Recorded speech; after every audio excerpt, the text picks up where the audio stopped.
কারোর কাছে নিজেকে প্রমাণ করতে যাবেন না। নিজের কাছে নিজে সৎ থাকুন।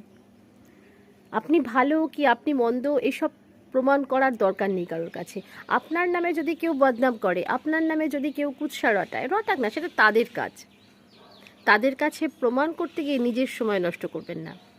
নিজেকে প্রমাণ করতে গিয়ে নিজের সময় নষ্ট না করে আপনি সেইটুকু সময় নিজেকে সমৃদ্ধ করুন, নিজের আত্মিক উন্নতি করুন, চারিত্রিক উন্নতি করুন, ভালো ভালো কাজ করুন, বই পড়ুন, নানা রকম কাজ করুন, কিন্তু মানুষের কাছে নিজেকে প্রমাণ করতে যাবেন না।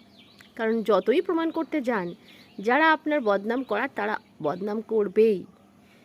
কারোর কাছে নিজেকে প্রমাণ করতে গিয়ে কোনো লাভ হবে না। মানুষের কাজ বদনাম করা। তাই নিজের কাজ নিজে করে যান। নিজে যদি নিজের কাছে